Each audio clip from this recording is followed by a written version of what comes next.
Okay, good morning, afternoon, or evening, everybody. Welcome to the NASA Commercial Satellite Data Acquisition Program Vendor Focus Pixxel webinar. This is your host, Jennifer Brennan. It is 2 p.m. Eastern Daylight Savings Time, so we're going to go ahead and get started here. What I'd like to do first is begin today's webinar with a few logistics. To ensure the best audio experience, all participants have been placed in silent mode, but if you have any issues or you have any questions, what I'd like you to do is enter those into the Q&A panel rather than the chat located on the right side of your screen. If you do not see the Q&A panel, what you can do is click on the three dots at the bottom of your screen to pull up your panel options and then insert a check mark next to the Q&A panel.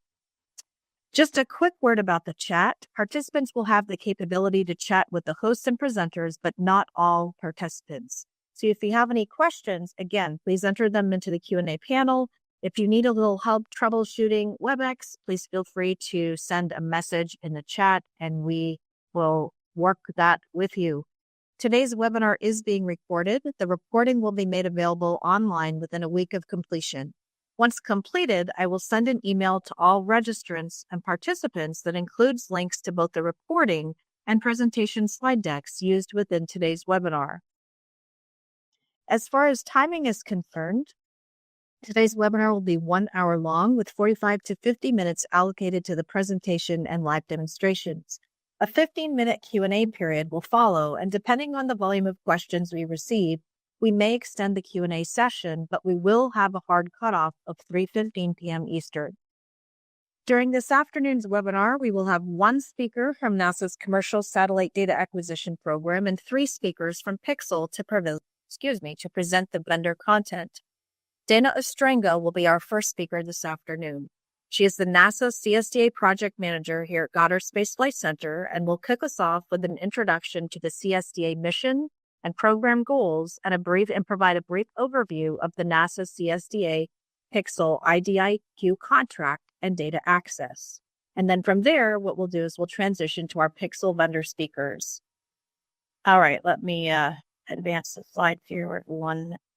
All right. So our first vendor speaker this afternoon is Allison Jenkins.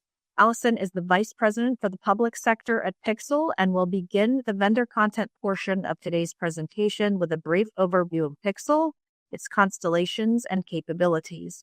From there, we will transition to our second vendor speaker, Spencer Warman, a solutions engineer also at Pixxel. He will continue today's webinar event by providing a more in-depth overview of the Pixxel constellations and technical capabilities.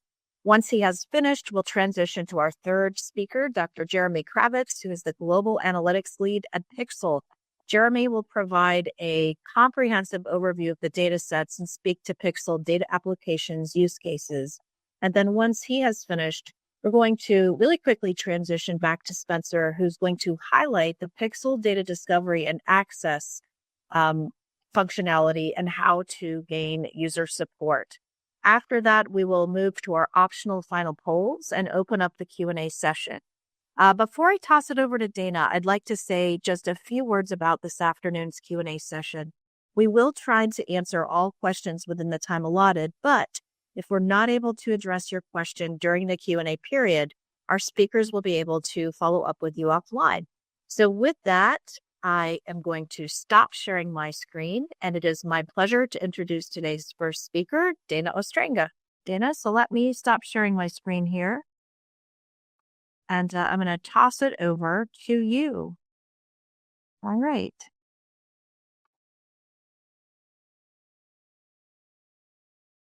I can see your slides. Okay, great. Great. Thank you, Jennifer, for getting us started today. Welcome again all to the Commercial Satellite Data Acquisition Program webinar series. Here today to talk about Pixxel. I am Dana Ostrenga, and I am the CSDA project manager at NASA Goddard Space Flight Center. Let's get started with why buy commercial data. The evolution in the satellite industry has been rapidly growing, especially in the area of Earth observation. Commercial Earth observation satellite systems have been developing at faster rates with ever-increasing numbers in their constellations. They're leveraging newer technology, providing higher spatial resolution and shorter revisit rates, and making it ideal to augment existing government satellite data. So how does NASA fit in? NASA has a strong history in Earth observation, data acquiring data, enhancing, utilizing, and stewarding that data. And NASA really wanted to explore the possibilities of acquiring and integrating commercial data with our agency partners to support research and application initiatives. Providing the assessment that we conduct back to our commercial partners improves the interoperability and accuracy of the data, not only for marketability, but easier integration into our research programs and applications. It's not progressing. Give me 1 second. Okay, there we go. Hopefully it progressed for you.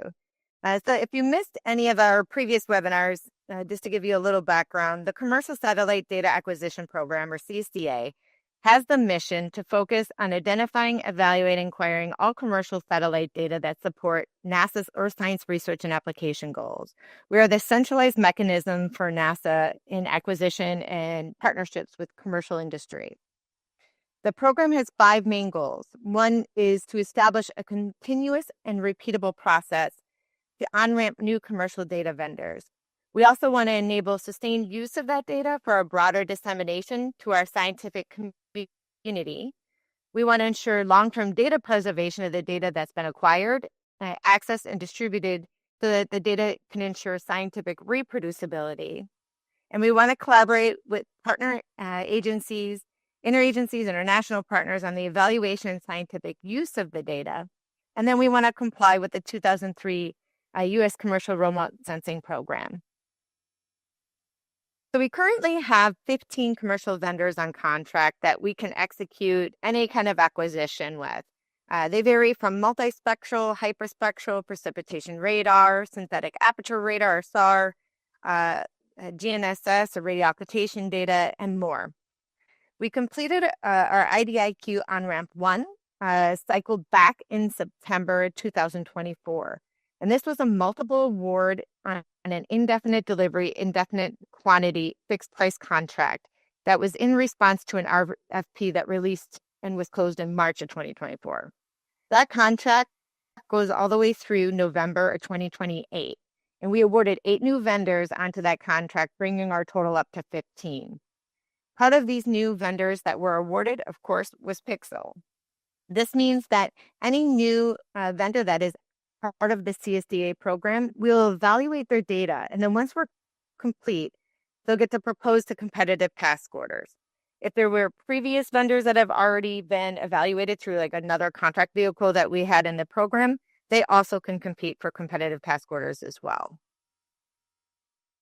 Just to give a couple highlights of our CSDA program, we are continuing with this IDIQ process. We'll have continued ramps to bring in more vendors with new technology or new product into our program so we can provide them to all of our agency partners as well as our research stakeholders. We conduct all of our acquisitions under a 3-tiered EULA licensing agreement. One is public relief. We have a U.S. federal government plus licensing agreement, and the other is U.S. federal government. Anyone funded under any of these entities in the U.S. federal government or in partnership with our international partners can acquire data through the CSDA program. Another goal of our program in the last year has really been improving our collaborations with our federal partners as well as our international partners. We have some new evaluations coming that are conducted across the board of all of us. So it's really starting to bring our assessments together in a more efficient and a proactive approach to share data. CSDA is also acquiring data and going to make it available through the Earth Data Search client just to improve discovery of the data with our NASA-supported mission and project data. So here is a chart you can see that just shows some of the past and current evaluations that have been conducted from the various vendors. Right now, we're really in the an evaluation phase that we're conducting with Pixxel, Umbra, Planet IQ, and Stratologic. So just to talk a little bit more about Pixxel, who we are here today to discuss, CSDA awarded Pixxel the IDIQ contract as part of our On-Ramp 1 RFP solicitation back in September, as I mentioned previously. And then we started working on that data evaluation process. We have currently conducting a quality assessment of the Pixxel data, as well as working with PIs that have been funded through ROSA solicitation on the utility of the data. Once the SMEs are done with the quality assessment report, we plan on releasing that in late fall. And based on that report outcomes, Pixxel will be put into sustainment, which means then they can compete in any future task orders that we have. Data that is downloaded in this whole process through the evaluation and through any additional task orders is being made available through CSDA's Satellite Data Explorer interface, and it'll also be released with the reports. In addition, throughout a workflow process, we'll be publishing that data to the Earth Data Search client. So if you qualify for data access under one of those EULAs I previously mentioned, you can get authorization through a sign-up form in the CSDA program, and you can get access not only to Pixxel data, but any of the data that's been acquired by the program. And so here is just the link to that sign-up form and then also to the interface for the Satellite Data Explorer. Thank you again for joining us today, and I am going to stop sharing and kick it off to Allison to go ahead and take us to Pixxel. Okay. Good afternoon, everybody, and welcome again to today's webinar. My name is Allison, and I'm really excited to have you join us as we explore the world of hyperspectral Earth observation. As Jennifer mentioned, today I am joined by my colleagues Spencer and Jeremy, and we are going to introduce you to Pixxel, a company that is working to revolutionize how we see and understand our planet from space. Pixxel is deploying the world's first commercial hyperspectral imaging constellation to deliver high-resolution and high-frequency imagery. Our constellation of small satellites is designed to provide daily global coverage with unprecedented spatial and spectral resolution. So unlike more traditional EO satellites that capture images in just a few bands, our satellites can see across 135 narrow spectral bands, which allows us to detect and monitor things that are invisible to a lot of those more traditional satellites. So things like crop health, mineral deposits, to environmental changes and infrastructure monitoring. At Pixxel, we believe that detailed, frequent, and accessible Earth observation data can transform how we monitor our planet's health, manage resources, and respond to global challenges. Hyperspectral imagery data supports multiple industries like agriculture, environmental monitoring, mining, energy, urban planning, and of course, defense and security. And we have several examples that we'll show you that cover these topics today.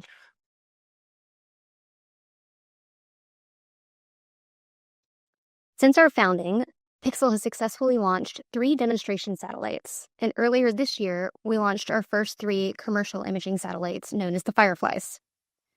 3 additional Firefly satellites have just recently shipped, and they'll be launched by SpaceX in August. As you can see on this slide, all of the satellites launched to date have covered the V-near ranges, and next year we will begin to launch what we're calling our Honeybee satellites, which will expand our capabilities into the SWIR range. Today's webinar will take you deeper into the world of hyperspectral imaging, and we'll talk about what it is that makes hyperspectral so special. Whether you're interested in the technical aspects of hyperspectral imaging, its practical applications, or how this technology can benefit your organization and projects, we've designed today's session to provide valuable information for everyone. I will now turn things over to Spencer, who's going to cover our technical specifications and capabilities. Thanks, Allison. Welcome, everyone. Thanks for joining us today. My name is Spencer Warman. I'm a solutions engineer at Pixxel. Today, I'll be talking about our V-near class of satellites called Fireflies. Next slide, please. Oh, apologies. Allison was ahead of me. Let's go back one, please. Let's start by looking at an image taken by our Firefly 3 satellite over Gobobeb, Namibia. The image you're looking at has been transformed using the minimum noise fraction and shows the first 3 bands of the transformed dataset, which represent the first 3 eigenvectors of the transform. Everything seen colored blue represents the first eigenvector, and consequently the highest signal-to-noise ratio. Green is the second, and orange the third. Next slide. Allison gave you a brief overview of the planned launch schedule for our constellation, but let's discuss specifics about the sensors. Pixxel is deploying the first commercial hyperspectral imaging constellation to deliver global, high-resolution, high-frequency imagery. Unlike legacy missions that were scientific and episodic, we offer routine access to rich spectral data. This is the foundation of a new era in Earth observation where hyperspectral imaging intelligence becomes operational and scalable. Our constellation is designed around two satellite classes, Firefly and Honeybee. We'll be discussing the Firefly class today, while Honeybee is still on the horizon. Firefly and Honeybee will play distinct but complementary roles in how we deliver high-quality hyperspectral data to users around the world. CSDA users will have access to Firefly data, which captures imagery across 135 bands in the visible and near-infrared range of the electromagnetic spectrum. With a spatial resolution of 5 meters and a swath width of 40 kilometers, our Firefly sensors will deliver never-before-available insights about Earth systems from space. Fireflies are in a sun-synchronous orbit and cross the equator between 10 and 11 a.m. local time. Fireflies can image up to 30 degrees off nadir, though we recommend no more than 20 degrees, and once all 12 satellites have launched, we'll have a revisit rate of 1 to 2 days based on latitude. Every aspect of Pixxel sensors has been designed from the ground up to maximize performance, reliability, and usability across a wide range of applications. Next slide. So why all the excitement around hyperspectral? It comes down to the way we capture and interpret light. Multispectral imaging systems like Sentinel-2A or Landsat capture broad slices of the electromagnetic spectrum, 3 bands for RGB or maybe 4 to 12 for multispectral sensors. This is useful, but limits the ability of what can be detected on the ground. You get a basic level of understanding about the area you're imaging, but what if you need to know something more specific? A multispectral image may be able to tell you the type of crops in a field, but it can't give you the information about their health or whether there are invasive species taking root. Hyperspectral imaging collects hundreds of narrow contiguous spectral bands across the visible, near-infrared, and shortwave infrared ranges of electromagnetic spectrum, which enables something incredibly powerful: material identification and chemical fingerprinting. You're not just seeing that a pixel is green, you're identifying the type of vegetation, its health, its chlorophyll content, or even the presence of disease or nutrient deficiency. You're not just seeing a body of water, you're detecting algae blooms, turbidity, oil spills, or chemical runoff. In other words, hyperspectral imagery provides enough spectral fidelity to derive these insights when traditional multispectral imagery cannot. The extra information translates directly into better decisions, whether you're monitoring crop health, mapping minerals, detecting pollution, or even forecasting environmental change. It's upgrading from a blurry outline to a precise fingerprint. That's what makes hyperspectral such a large step forward in space-based Earth observation. Now we've covered why hyperspectral imaging is powerful. Let's briefly talk about how it works. Hyperspectral imaging captures a continuous spectrum at every point, not just color, but detailed reflectance values across dozens of contiguous narrow wavelength channels. The information contained in the collected spectra acts like a fingerprint, revealing what materials are present and their condition. On the bottom of the slide, you can see a comparison of the spectral response between Sentinel-2A, a multispectral satellite, and our Firefly satellites. While Sentinel samples a few broad veneer bands, Firefly captures far more detail in filling the gaps and enabling deeper analysis. So instead of a snapshot, you get a spectral signature, one that helps us detect things like stress in vegetation, pollutants in water, or material changes on the ground. That's the core principle behind hyperspectral imaging and the foundation of the insights we deliver. Next step. This table shows a direct comparison between Pixxel's current Firefly satellites and a standard multispectral satellite. First, you'll notice the color range. Both hyperspectral and multispectral sensors cover the basics: blue, green, red, red edge, and near-infrared. But while a multispectral system might capture 1 or 2 bands per color, Firefly breaks each region down into many more, finely spaced bands, capturing deeper, contiguous spectral information. Next, the spectral range. As mentioned earlier, Fireflies cover approximately 470 to 900 nanometers from the visible light to near-infrared on the electromagnetic spectrum. This provides coverage across key wavelengths needed for vegetation, water quality, and urban materials analysis. While that range might seem like MSI on paper, what sets Firefly apart is how finely it samples that space with 135 bands and a spectral resolution between 5 to 10 nanometers. In contrast, a typical multispectral imagery platform might have 10 to 13 broadbands with more coarse spectral resolutions between 30 and 60 nanometers, which leaves significant gaps in the data. So even though this whole spectral range overlaps, Firefly is capturing a far richer, more detailed picture of what's happening in each pixel. It's not just whether vegetation is present, it's about plant type, stress level, chlorophyll content, and more. In water, we're not just seeing turbidity, we're seeing specific spectral fingerprints of contaminants, algae blooms. Firefly satellites offer 135 bands in the V-near, which already puts them well ahead of the field in terms of spectral response. When our Honeybee constellation launches, our capability expands to 250 bands across the V-near SWIR range, which will enable even more detection capabilities.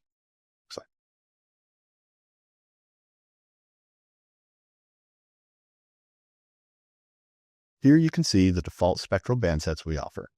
These bandsets have been developed for key application areas by our spectral scientists and represent curated selections of 45 bands, fine-tuned to extract the most relevant information for each use case. I'll walk through them now. The vegetation bandset emphasizes red edge and near-infrared regions, ideal for detecting chlorophyll content, canopy structure, plant stress, and biomass. It's great for agriculture, forestry, and biodiversity monitoring. The water bandset is tuned to pick up absorption features related to chlorophyll A, suspended solids, and chemical pollutants. This preset helps identify harmful algal blooms, turbidity, and potential contamination in inland and coastal water bodies. The urban bandset enhances spectral contrast for built-up surfaces, roadways, roofing materials, and impervious surfaces. It's designed for land use classification, infrastructure monitoring, and urban planning. The transitional metals band focuses on identifying unique spectral signatures of metals like copper, cobalt, and nickel. It's especially useful in early-stage exploration and mining reclamation. Finally, the rare earth elements bandset targets absorption features specific to elements like neodymium, lanthanum, and other rare earth elements. It's a highly specialized preset tailored for resource mapping and mineralogical surveys. Each of these combinations is available on our Autodesk platform Aurora and can be selected with just the click of your mouse during the tasking process.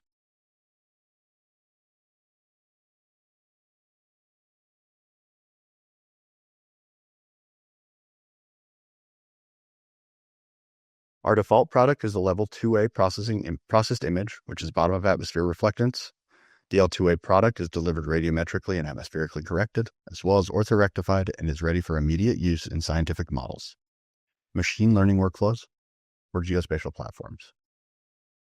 Each image delivery includes the image file in GeoTIFF format, a quick look RGB thumbnail, a GeoJSON footprint for mapping and alignment, an NV header file, and a metadata XML file with the captured parameters. Our Level 1C top of atmosphere reflectance product will also be available through CSDA.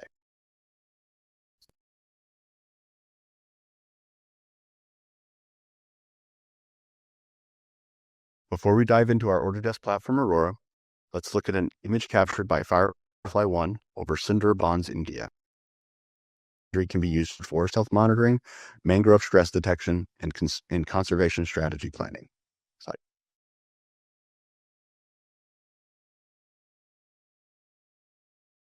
Those who may not have access to CSDA will briefly discuss Aurora and its functionality. Aurora is designed to be your direct interface with all of us at Pixxel. Aurora enables you to quickly explore where imagery has already been collected or upload your own shapefiles for tasking our Fireflies. It includes a set of simple analytics to calculate NDVI or MSAVI, for instance, as well as tools for statistical and machine learning analysis. Finally, users can build their own workflows through our visual programming interface, which can be saved on the platform for repeated use. Next slide.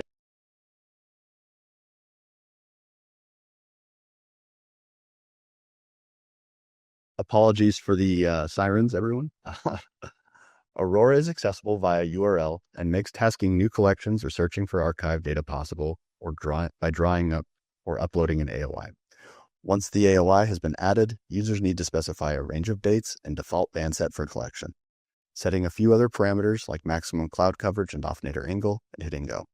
If searching for archive data, any imagery that has already been collected within the AOI and meets the specified date range and selected band set will load automatically, including our catalog of civil data assets. Aurora comes with over 50 preset indices, as well as offering users the ability to create their own.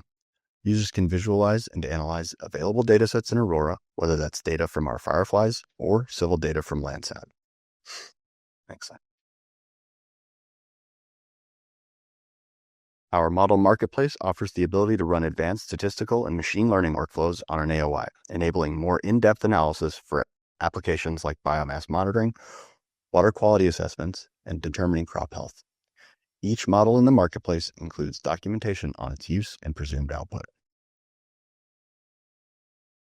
Finally, Aurora comes with its own visual programming interface, where users can build their own workflows by selecting any of the objects in the interface and connecting that object to another. Workflows can be as complex as needed, and once completed, will output results in the desired location.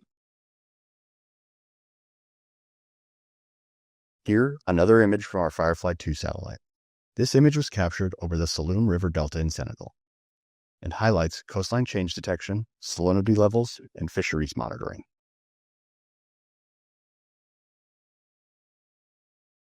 Pixxel offers an extensive set of documentation at our Pixxel Help Center. Users can find information about Firefly products, basic educational information on hyperspectral imaging, access to our customer support team, and much more. Within the Pixxel Help Center, users can also find documentation on accessing our API, connect with others, and share insights in our community forum, and coming soon, access the Pixxel Hyperspectral Academy. Should it be needed, users can also sign up for one of the Pixxel support plans. Levels range from basic to premium, and each offers its own benefits. With that, I'd like to pass things over to my colleague, Dr. Jeremy Kravitz, our Director of Global Analytics.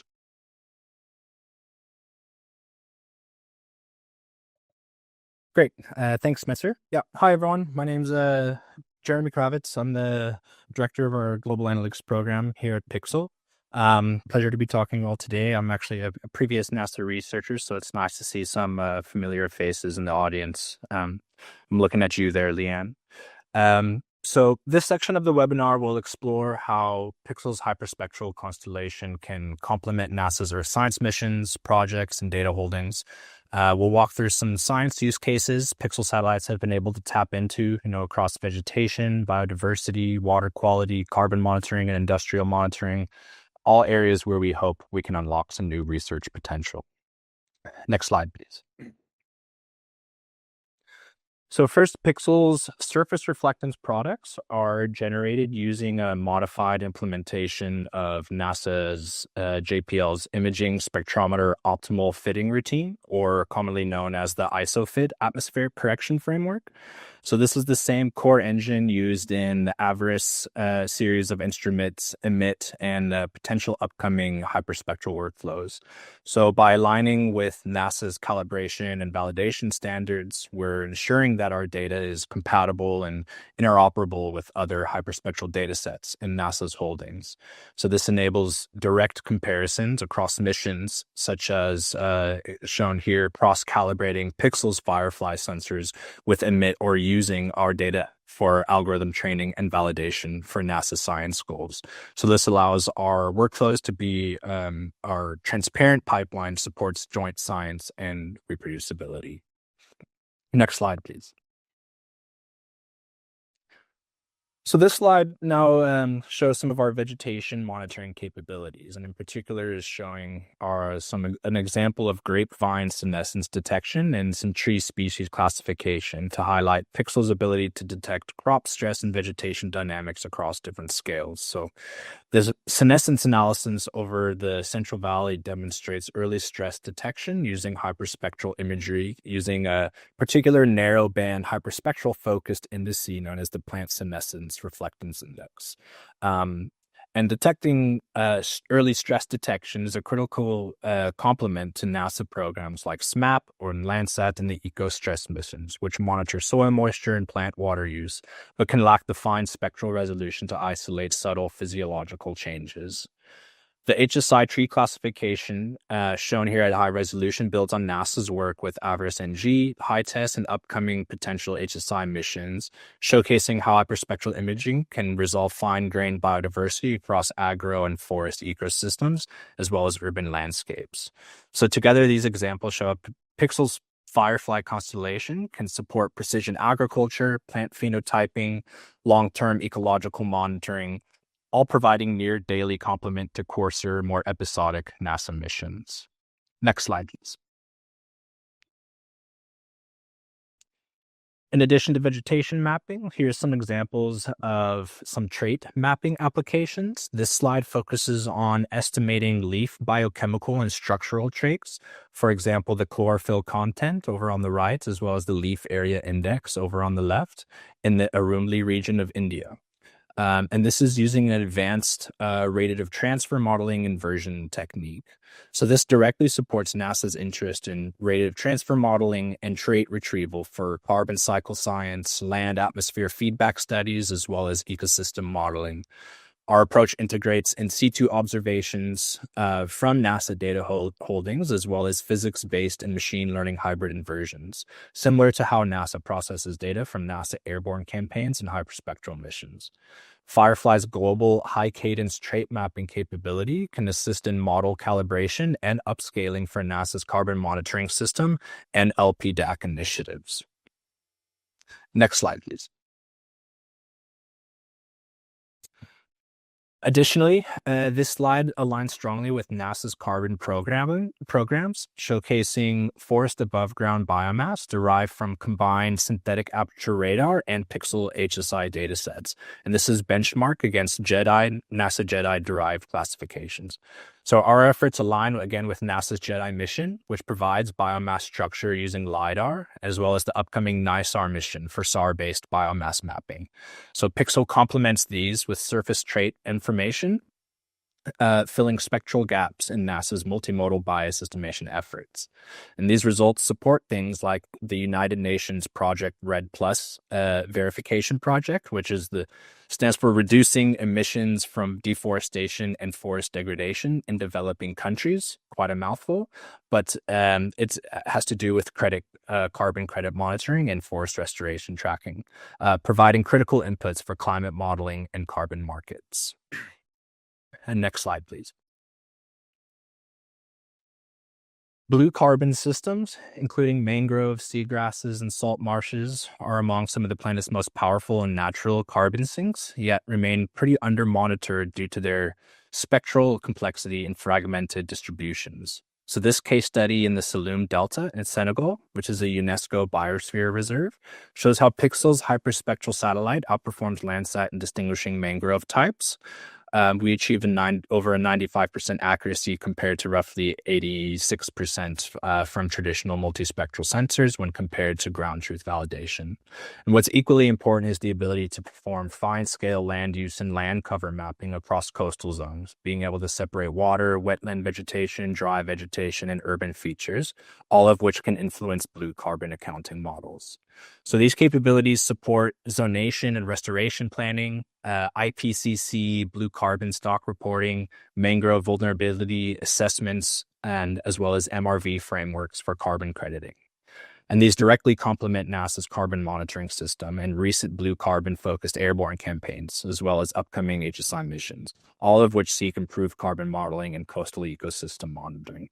So Pixxel's daily revisit and 5-meter resolution allows us to move beyond static base maps to more continuous high-fidelity LULC and species layer updates, globally scalable in tropical coastlines where field access is limited, but climate mitigation stakes are high. Next slide, please. So Pixxel's high-resolution hyperspectral data provides a powerful lens into the environmental footprint of mining and water systems.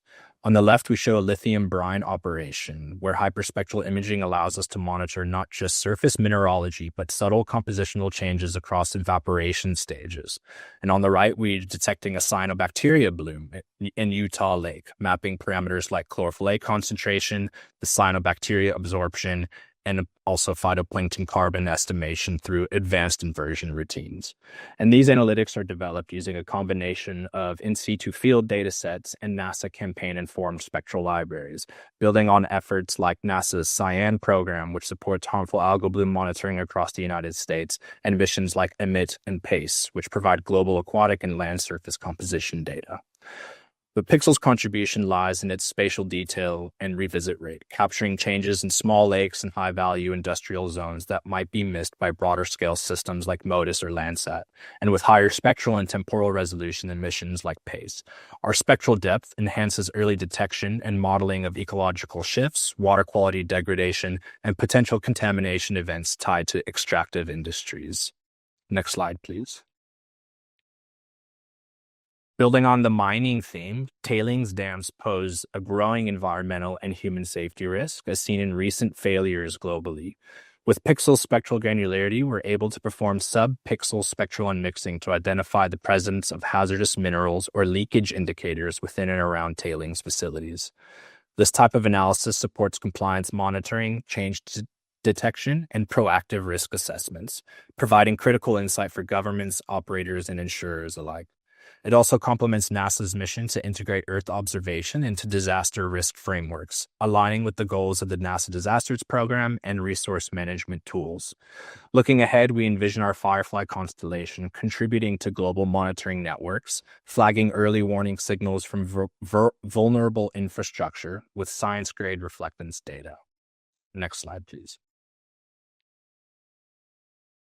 Closing out this section is our demonstration of satellite-derived bathymetry, where Pixxel's imagery enables depth estimation in optically shallow waters. These applications can span coral reef monitoring, coastal erosion modeling, as well as resilient infrastructure planning. So this work builds on foundational SDB research from campaigns like NASA's Coral Reef Airborne Laboratory, as well as coastal mapping experiments from airborne AVERS-NG campaigns. So our approach uses advanced optical inversion models trained on bathymetric LiDAR, as well as hyperspectral imagery and reference points, and with significantly expanded scalability throughout spaceborne assets. Pixxel offers a cost-effective global complement to bathymetric surveys with the potential to support climate-adaptive planning, conservation efforts, and emergency response in low-lying coastal regions, all in line with NASA's Earth Science Division focus on coastal resilience and ocean-land interactions. Thanks for everyone. That's all from me. Spencer, back to you.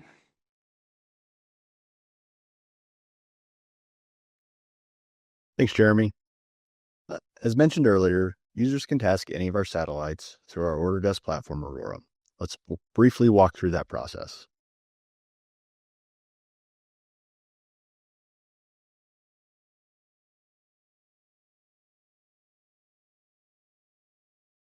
The first step toward tasking a satellite is to create an account on our platform.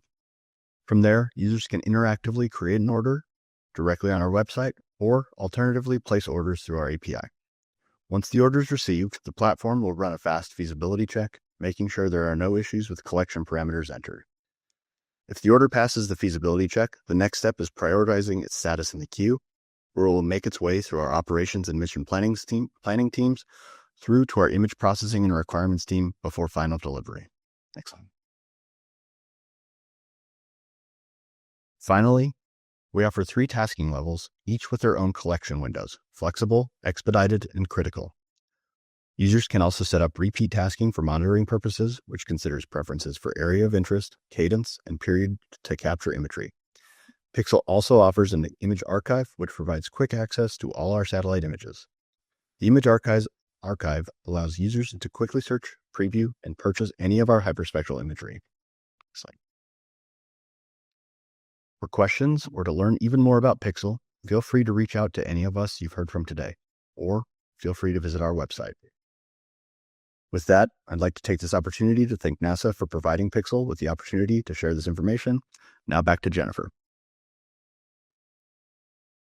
All right, wonderful. Thank you, Spencer. At this point, I'm going to open up the final optional polls and jump right into our Q&A session. We've got quite a few questions. Thanks to everybody. Let me open up that poll here.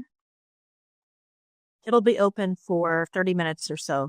Once you've responded to the questions, they will gray out. Okay. The responses are not shared with all participants. All right. All right, everybody, let me open that up. Should see the poll opened. And with that, let me jump straight into the Q&A. All right. Kicking us off with, I see that Dana answered one of the first questions. Okay, so the first question is, you indicated that there would be more, and I think this is going to be for Dana, that there would be more opportunities for companies to on-ramp with CSDA. When do you expect the next RFP for CSDA on-ramp opportunities to be released? Oh, I see that you've responded to it. My apologies.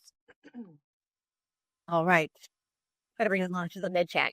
Yeah, thank you so much. Right. So it's in the Q&A panel for everybody. Let's go ahead to the next one. What multispectral satellite are you referencing for the number of bands?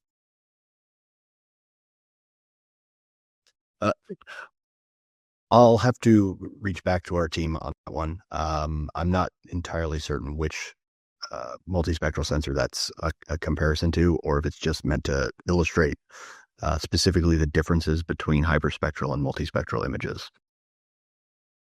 Okay, well, thank you, Spencer. So we'll get back to you, Ginger.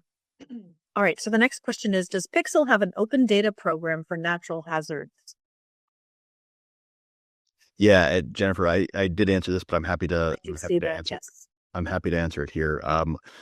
We are currently working on our open data program. It's a work in progress. So once we will make an announcement once it's live, but we do plan to offer one.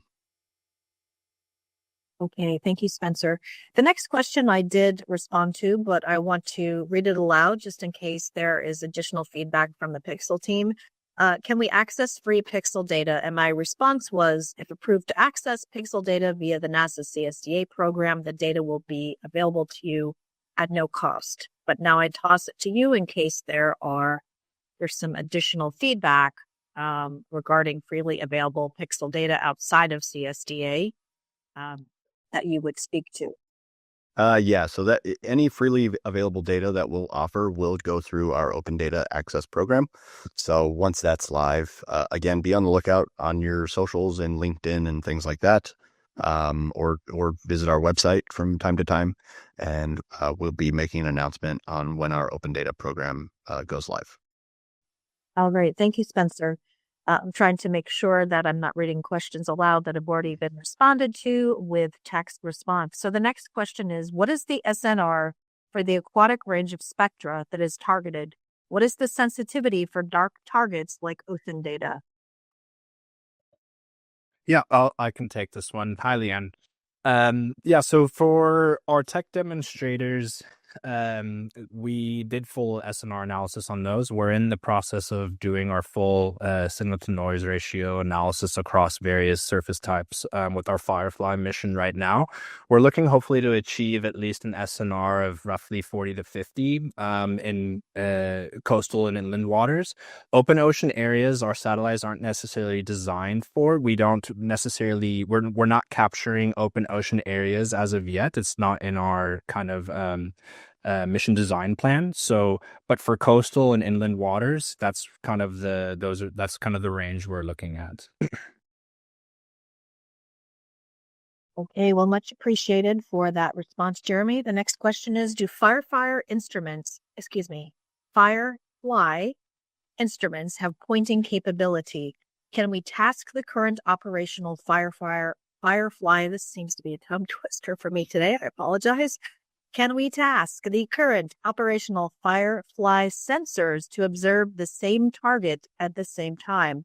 What is the radiometric uncertainty requirement for the Pixxel data? I'll take the first part of this and I'll let Jeremy answer the radiometric uncertainty piece. But no, right now our sensors, we don't have a plan for them to be pointing. They are push broom sensors, and we are only doing mow the lawn style imagery collections. And if Jeremy would like to answer the following bit of that Yeah, I don't have the exact numbers on hand with me right now. That's a good question for our image processing team, which is a separate division, but we can get back to you with that number definitely. All right. Well, thanks to you both, Spencer and Jeremy.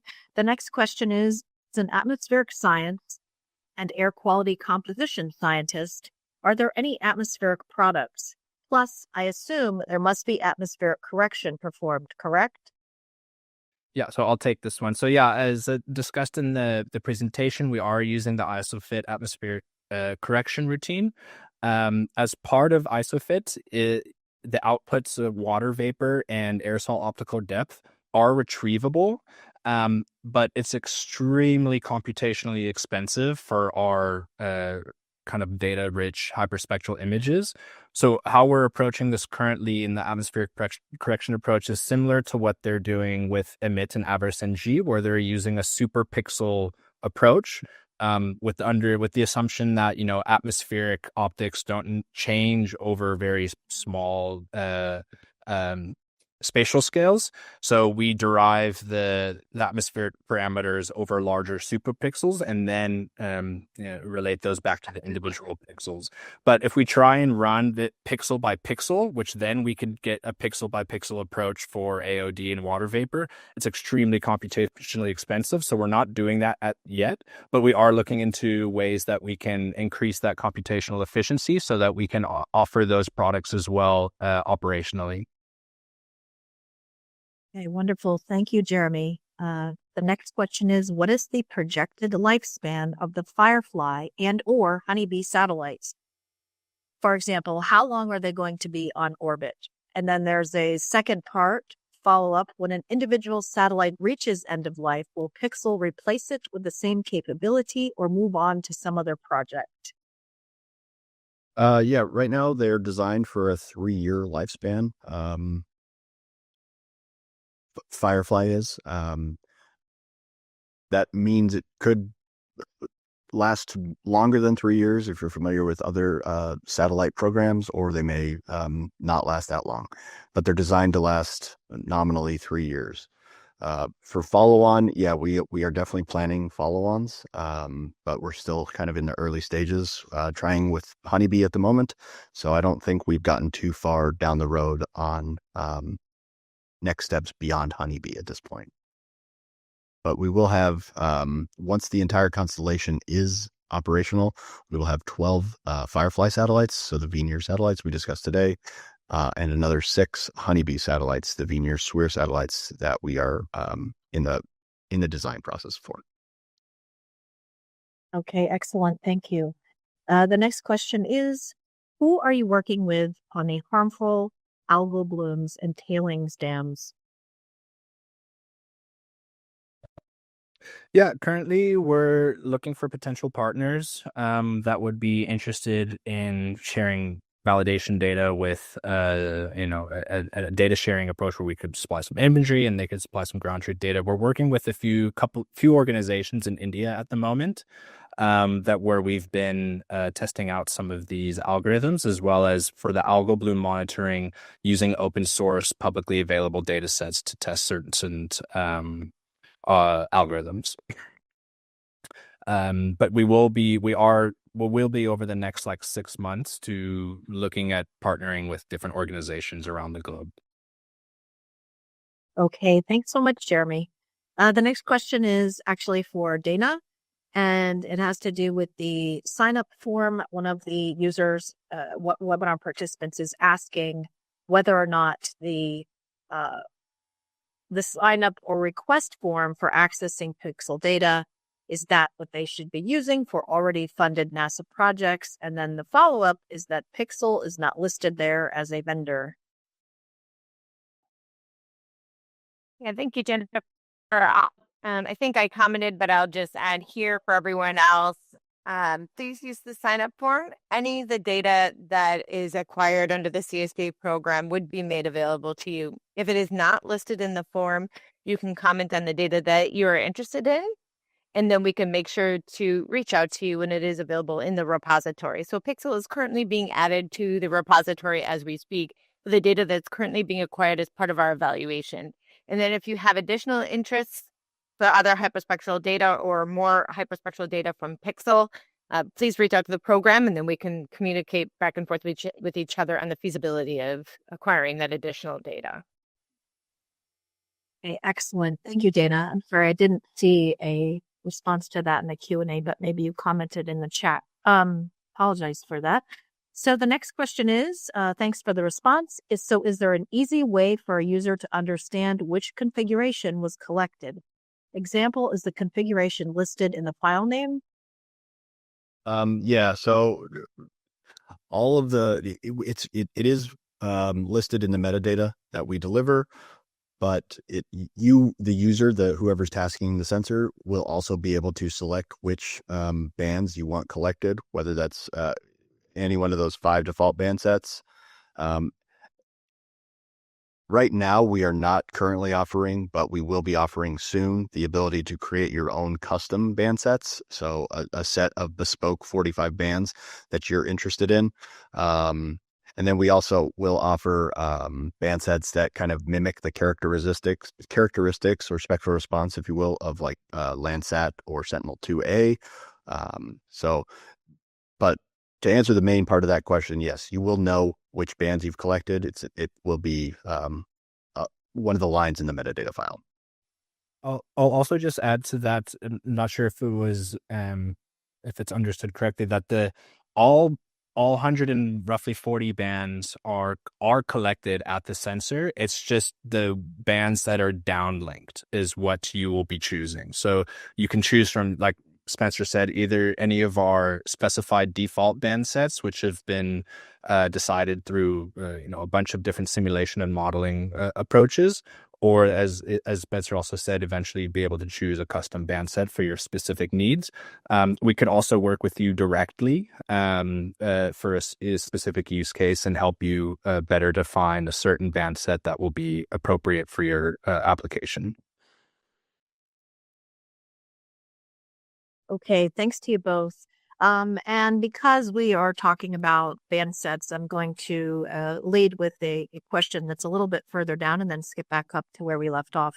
When you say that you can only collect 45 bands at a time, how are they divided? Is it lowest frequency, middle, and highest, or every third band? Jeremy, do you want to? I think you. Yeah, I think I kind of answered that all the bands are captured. So all 140 bands with their respective full width half full width half max characteristics. And those full width half max characteristics could vary across the spectrum. So, in the blue and green regions, we're looking at about roughly 2 nanometer to 3 nanometers of full width half max, whereas we veer more into the near infrared, we're looking at more between 5 to 10. But all of those bands are captured at the sensor. So it just depends on what the end user's application is. That will depend. They'll be able to choose what the band set is, whether that's one of our default band sets. Let's say if you have a water quality application, we'll just only downlink those, the water quality band set bands. Similarly, like I mentioned, we'll also be able to offer the opportunity to downlink custom band sets. But every band is collected. It's just what gets downlinked.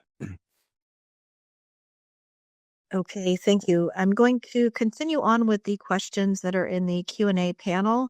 If you have posed your question in the chat, it would be super helpful if you could also add that to the Q&A panel so that all of our participants will benefit from the question. We should have time, I'm hoping, for all of the questions here in the once we get to the extended Q&A. So the next question is, how are the hyperspectral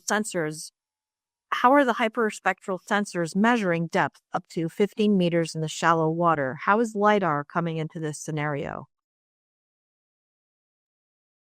Yeah, I can take that.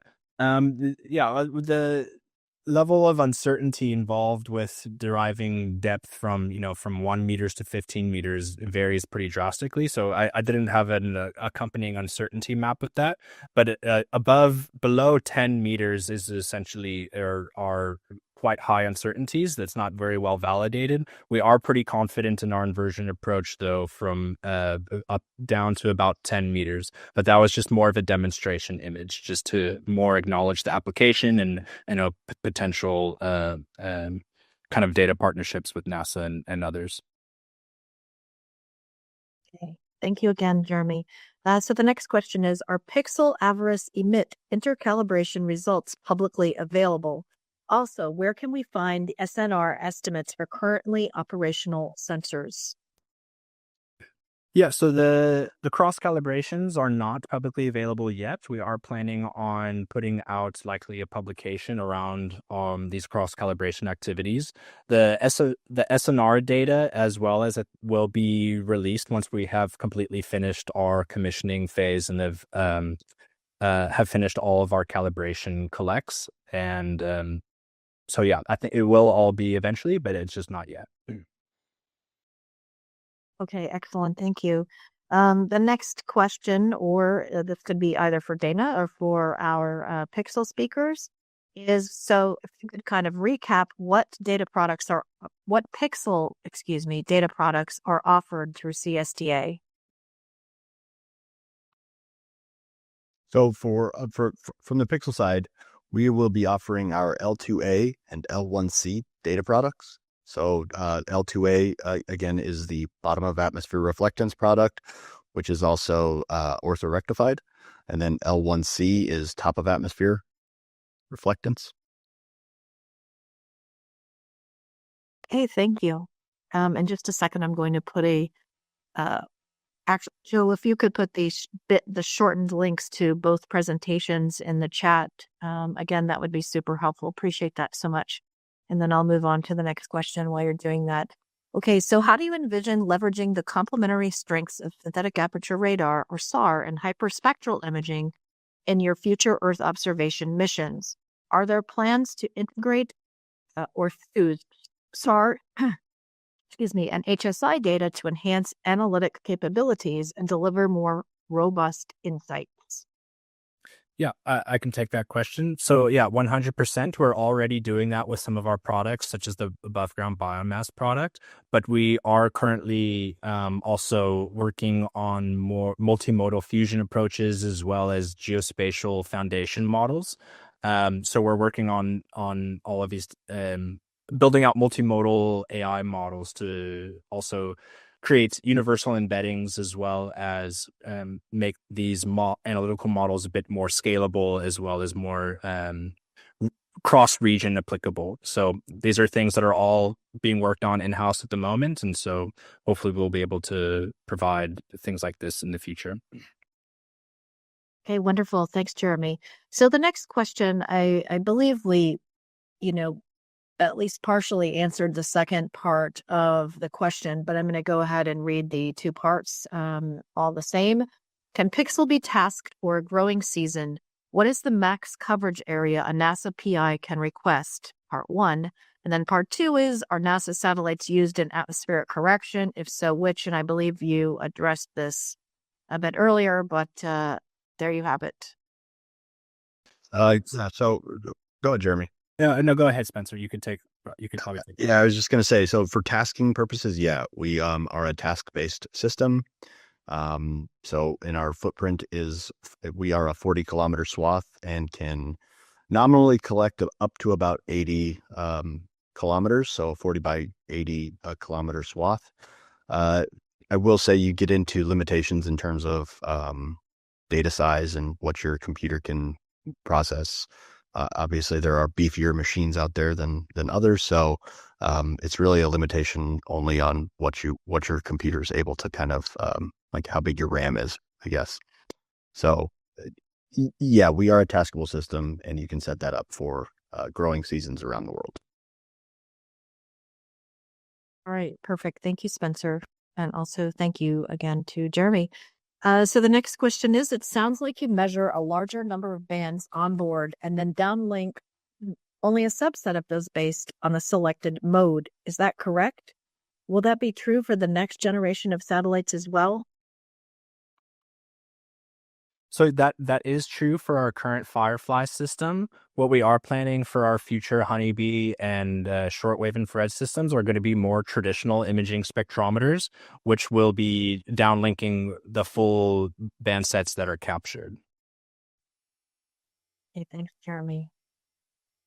The next question is, if Firefly surface reflectance data is available through CSDA, is Firefly surface reflectance data available through CSDA? And can we schedule the acquisitions for areas of interest? Which I think this has been answered, but I could say just quickly. Just quickly, the L2A products will be available. Again, they're derived using the isofit atmospheric correction. And then, sorry, what was the next question? I forgot the second part of the question. No, it's okay. No worries. So the second part of the question, let's see, the first part was, is the Firefly surface reflectance data available through CSDA? The second part was, can we schedule acquisitions for areas of interest? Oh, yeah. So, we're a globally applicable satellite, so you can task anywhere you would like. All right. Excellent. Thank you, Jeremy. So it's a follow-up question here. Oh, sorry. Yes, please. I just wanted to add quickly to that. The CSDA program will be coming out with an operational tasking system for all of our commercial partners. So once it's released, if you are already authorized to acquire data through the CSDA program, you can put in a proposal for a tasking request. And that'll be for not only Pixxel, but all of our partners. And that way we can be able to take in a little bit more efficiently some of these tasking requirements. Excellent. Thanks for the clarification, Dana. All right. So the next question is a follow-up to a response given a bit earlier in the Q&A. You answered above that you don't have pointing capabilities and are mowing the lawn, so to speak. Can you help me understand your off-nadir capabilities? Yeah, we can probably get to about 10 degrees off nadir, but that's really about it. We don't point. We are literally just staring at a fixed, staring out onto the horizon, I guess, if you can visualize that. And then as the Earth moves under it, the satellite will collect those pixels. Okay, thank you, Spencer. Yeah, I'll just quickly add to that. We collect up to off nadirs of about 20 to 30 degrees, but the uncertainty in those products increased quite drastically beyond about 10 to 15. So we try and recommend keeping the off nadir angles to about that range at max. Okay, I'm actually going to, I'm not sure if this user has also posted their question that was asked in the chat, in the Q&A. So I'm going to hop up to the chat really quickly. And I'm not sure if we're missing context here or not, or if this will work. So the question is, that is NTF channel dependent? So we might need more information there. Unless that makes sense to our panelists. Read what was, I don't see anything, Jennifer. What was it? It's in the chat, and it says that is MTF channel dependent. Jeremy, do you know anything about our modulation transfer functions? I'm not. Is this in response to the Namibia image you showed, Spencer? Or is it MNF? Is that what we're asking about? I don't see the question in the chat. Yeah, it's best at 245 or 244. I think you may have. So I guess it is the transfer function. Again, I don't have those numbers on hand with me right now. I can talk to but we do have them. We can chat to our image processing team and retrieve that information for whoever's interested. We could send it directly. Okay. Thank you so much, both of you. We are now in the extended Q&A, which we will have a hard cutoff at 3:15 p.m., but I'm going to continue forward with the questions. I will take one more that was posed in the chat. But again, if everyone could please also enter any questions you have in the chat in the Q&A panel, that would be wonderful. And we really appreciate you. That allows all of our attendees to be able to benefit from seeing the questions as well. So the next question in the chat is, how much imagery will be available in high latitudes such as Antarctica and Greenland? That will be purely based on what imagery is tasked. We do some of our own tasking for our own validation and development purposes, but most of the imagery in our archive will be from contracts that are signed with us. So it just depends on who's interested in monitoring those areas. But we haven't done much validation of those regions yet, as they are a bit lower priority for us, just in terms of as a commercial company, we're focusing mainly on where the big money areas are, like agriculture and biomass mining and things like that. But if people are interested in those areas, we have the capability to image them. But so yeah, we can work with you on those use cases. Okay, thank you, Jeremy. There's a question for me. I didn't get the response, but is the recording of today's event? Yes, the recording will be made available in the next week or so. There's some post-processing that needs to take place, and I'll follow up via email with all registrants and participants, and that will include a link to the recording as well as links to the presentation slide decks. So with that, I'm going to hop back to the next question here. Is there any pre-processing smoothing or destriping applied to at-surface reflectance data? As of now, we apply most of our denoising and destriping at our L0 and L1A stages. We're not doing post-processing denoising at the moment for our surface reflectance products. The ISOFIT Atmos correction has somewhat of an inherent kind of noise correction, because we have to, as part of that correction, you incorporate your noise model for your instrument. So the architecture kind of learns the noise function for your sensor. So there is somewhat of a noise correction in the atmospherically corrected reflectance, but no, we don't apply a specific denoising on the surface reflectance itself. That happens earlier. That happens earlier in the image processing phases. Okay, perfect. Thank you for your response, Jeremy.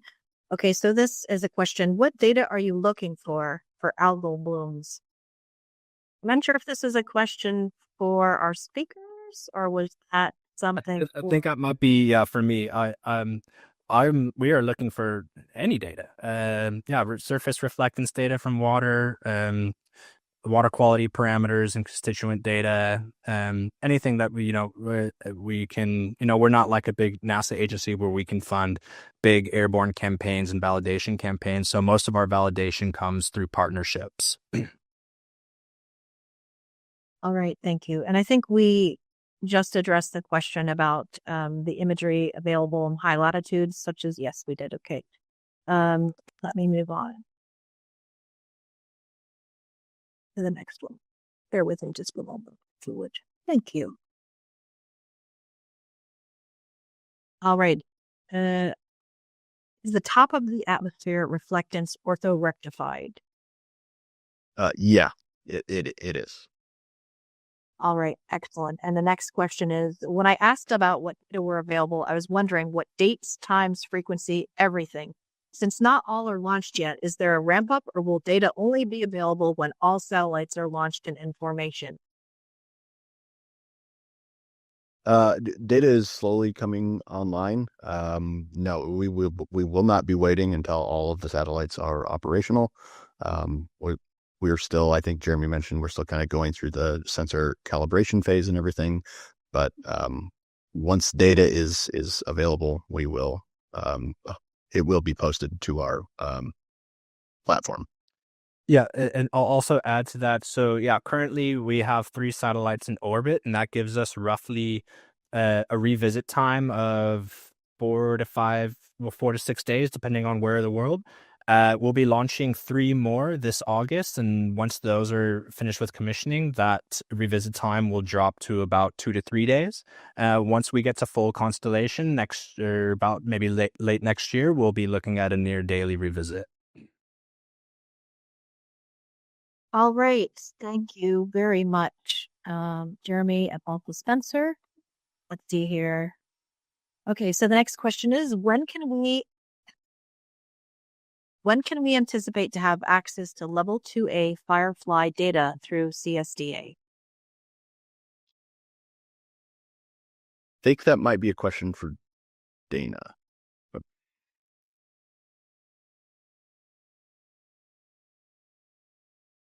Sorry, Jennifer, can you please repeat the question? Sure, absolutely. So the next question is, when can we anticipate to have access to level 2A Firefly data through CSDA? So we're currently putting in our acquisition request right now. The team is working out the various areas of interest and the size of those areas of interest with the Pixxel team. And as soon as those are tasked and acquired, it'll be available. So that's why we really suggest going ahead and getting your authorization in place, or at least send us an email so that we can work with our data management team to make sure that you have the data available to you as soon as we have it in the repository. Okay, thanks so much, Dana. And thanks to Spencer. So our next question is, and we have about 5 minutes left in our Q&A session, what product are you using to estimate above ground forest biomass? Are you using any multi-source data fusion? Is this hyperspectral data available for students or researchers? Yeah, so we are doing a hybrid SAR and hyperspectral kind of fusion approach for that. The data sets, as mentioned before, not through the CSDA program, we're not offering the downstream products, but just the imagery itself. But you'll be able to access these products through our Aurora marketplace, which Spencer showed during the presentation. But the data sets themselves will be available through the CSDA. Right. Thank you so much, Jeremy. And I'm going to verbally answer this next question. Is a participation certificate provided for the webinar? We are currently not offering certificates of participation for the CSDA webinar series, but that is certainly something that we can talk about at the program level offline. So thank you for your question. The next question is, could you touch on the sensor-to-sensor calibration between the various satellites? For context, when working with SkySat surface reflectance data, we sometimes get very different spectral index values from different satellites, despite the images being captured very close in time to each other. Yeah, I can take that. That's definitely, we are seeing a similar issue with our satellites, and our image processing team is currently working on developing solutions to circumvent this problem. So once the data becomes fully operational, we should hopefully have a solution to this. But it is an active problem, and we're working on it currently. All right, thank you, Jeremy.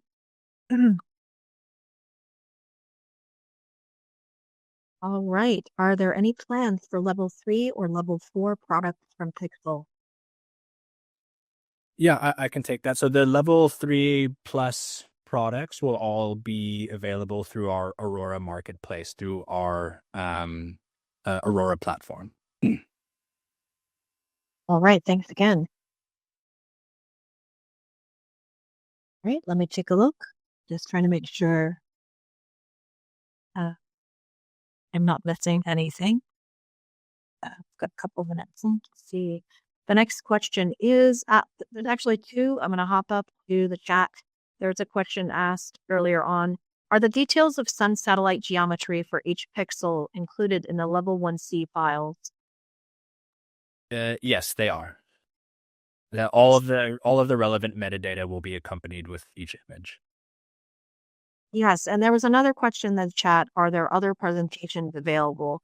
So I'm not sure if this means, are there other CSDA program vendor focus presentations available? The answer to that is yes. And I'll keep the virtual meeting space open 10 minutes from end time, and I'll paste a playlist link in there for you.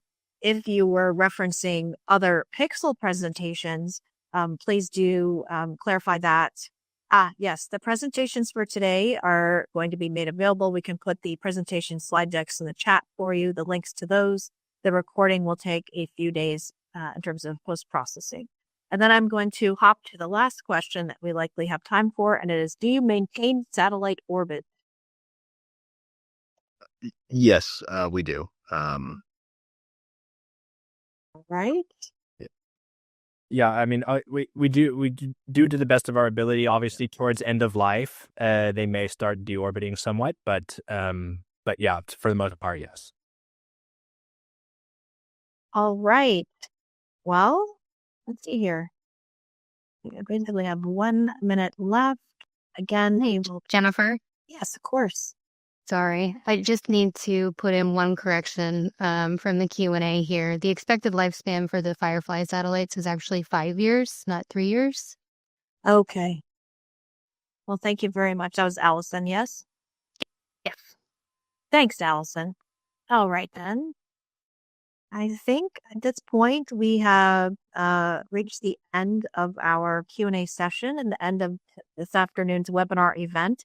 I'd like to thank all of our panelists, both from Pixxel and also the CSDA program, and all of you for participating, all of our participants for contributing toward this afternoon's event. We really appreciate you. We especially appreciate your user feedback on the polling questions. It's extremely helpful in determining, the development of future resources and also future topics for webinars. And with that, we will log off from the audio component of this afternoon's webinar, but I will leave the virtual meeting space open an additional 10 minutes or so for those of you who may have an additional question. I'll be able to forward these logs to our speakers and they can follow up with you offline. So any final remarks from anybody, from Pixxel or from Dana? And if not, thank you all very much. And we hope to see you at an upcoming webinar.